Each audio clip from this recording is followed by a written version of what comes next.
You didn't have to wear many clothes. I see you've brought a lot of things on the table here. Could you tell us about some of them?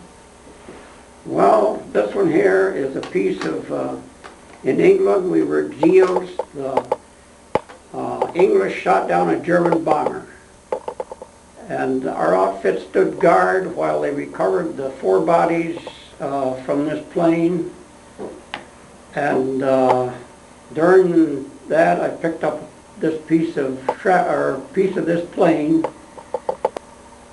and I brought home just for a little souvenir. This other piece is the place that we were shelled in Normandy. This is a piece of shrapnel that arrived nearby.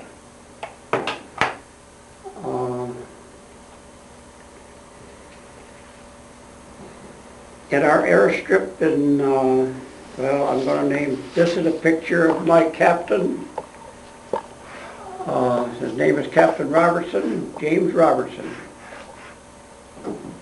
He was the man that was the head of our section, and he was also our transportation officer for the unit. This picture here is Lieutenant McGinnis. He was wrote our summary of our history and the report history of the unit. During the operation of our field in Luxembourg, General Bradley and General Patton arrived at 2 or 3 different times for conferences.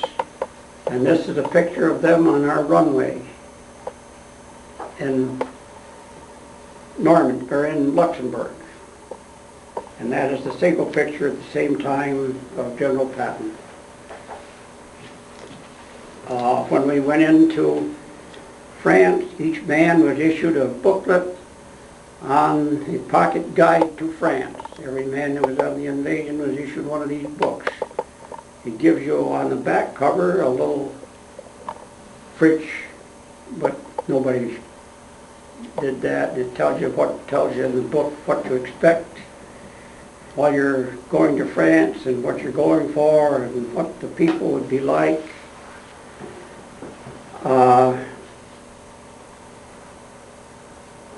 Following General Patton's army was the 19th Tactical Air Command. They were air support for General Patton's 3rd Army.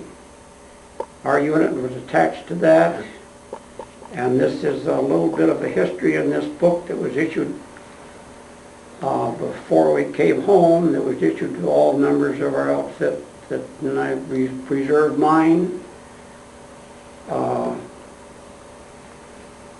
I have this, I never did, well, this is when we went, our money was changed to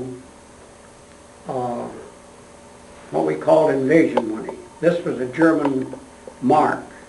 I never did get, I thought I had one for the, but this is all Maine. We had the same thing that was francs when we went to Normandy.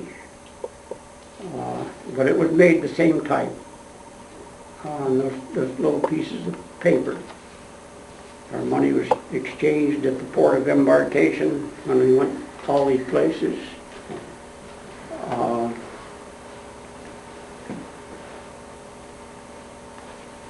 see, showed you that. When we were coming home, our unit was staying for the Army of Occupation. So we were transferred. They went out in separate groups, but ours was the largest group from our outfit.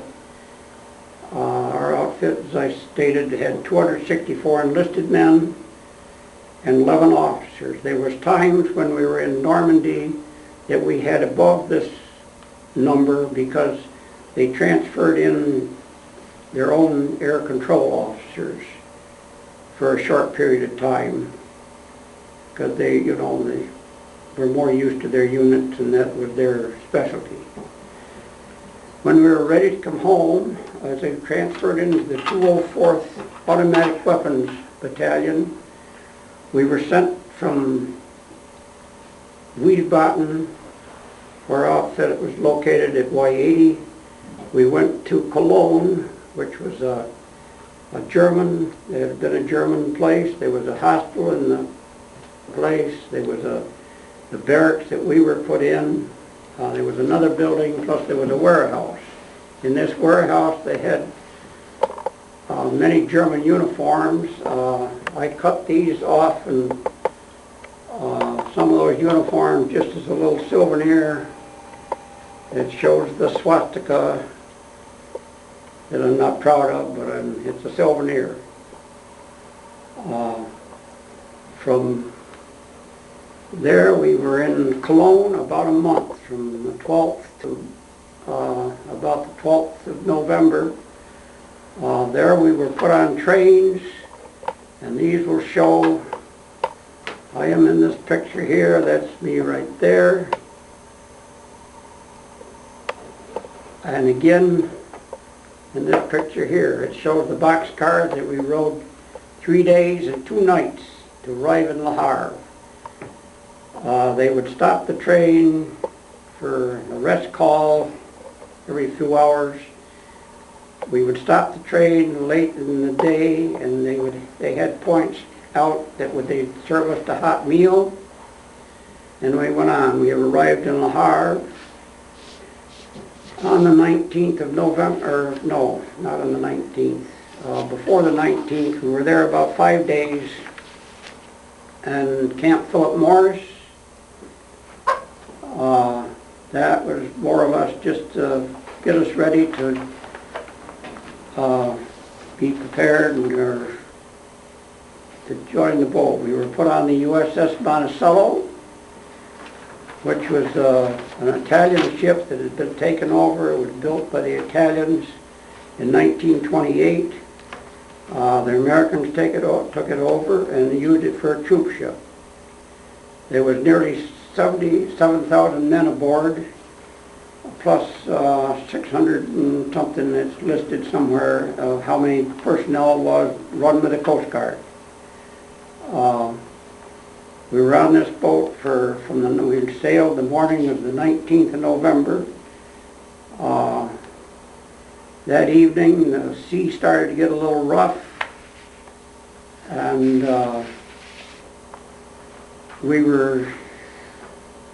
when we entered the boat, they had a mess hall, and the portholes were open. You could look out the portholes, and the water was probably 25 to 30 feet below. During this storm, we were arriving into a hurricane. After that, we discovered that we were supposed to go to Boston. That's where the USS Monticello was going to drop us off. During this, try to avoid some of the hurricane with 40 mile-an-hour knot winds. They rerouted us. We changed our route to New York. I have a menu that they issued that was going to be for Thanksgiving. It showed us on that Thanksgiving that year was on the 22nd.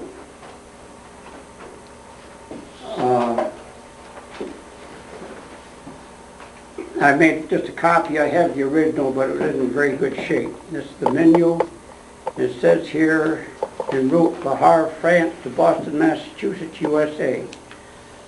Do you mind holding that up? Thank you.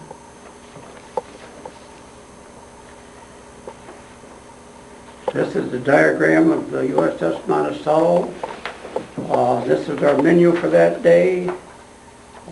Young roast tom turkey, cream mashed potatoes, turkey noodle soup, giblet gravy, celery hearts, buttered garden peas, cranberry sauce, Waldorf salad, sweet mixed pickles and olives, red and onion dressing, fresh chilled oranges, and mince pie, bread, butter, and coffee.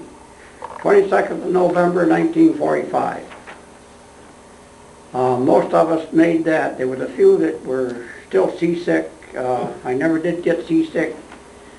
The commanding officer of the 204th AAA Battalion volunteered our outfit for to help the cooks serve, which was, I guess, a good thing because the cooks told us how to eat and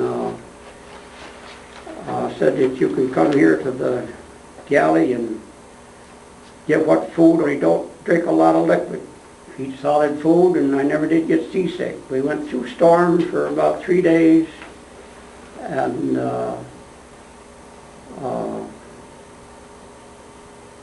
when it let up, it was peaceful and quiet, and we arrived in New York, and when we arrived in New York, going by the Statue of Liberty, the fire boats from the fire, and all the boats, ships, blew their horns and sprayed water in the air to for our welcome home.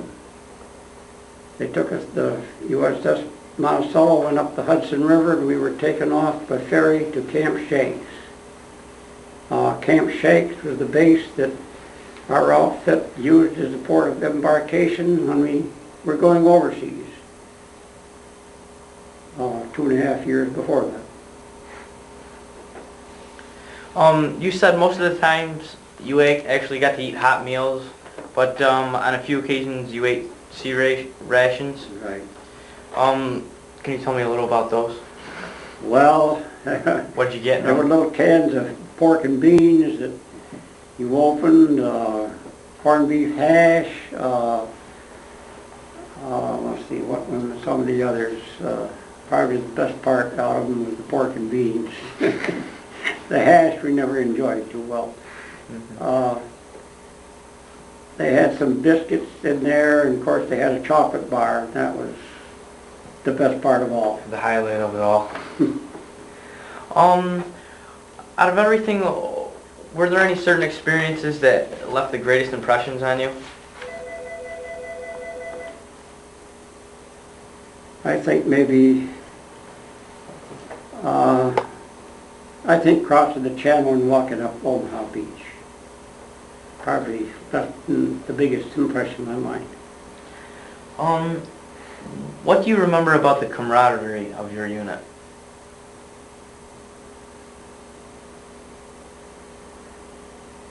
I don't think we had a man in our unit that wouldn't do something for his friend or the man he worked with.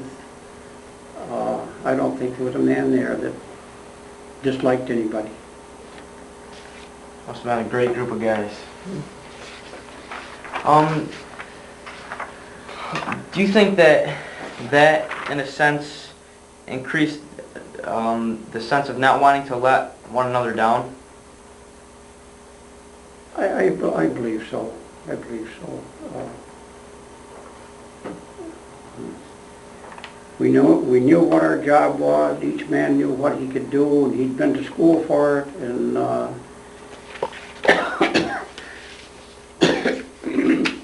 lot of these men had worked on planes before they were assigned to our outfit, but they were assigned to our outfit because of what they knew and what they could do. It wasn't just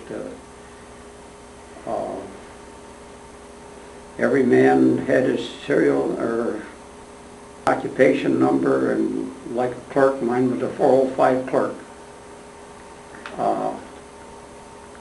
Mechanic, I have no idea what their numbers were, but they all signed a number, and this was all kept in their personal file, and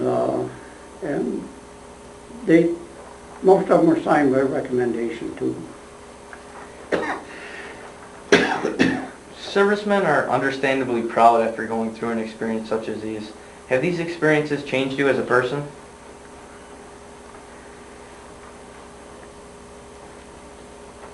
Well, I'm probably not as bashful as I used to be.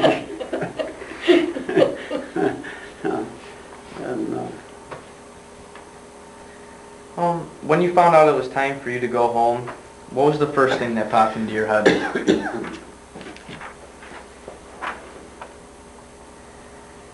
Well,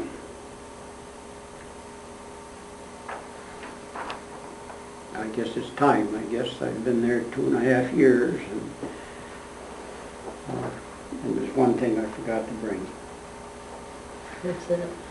the field glasses. And I didn't tell your students about your friend in the class. In Normandy, we see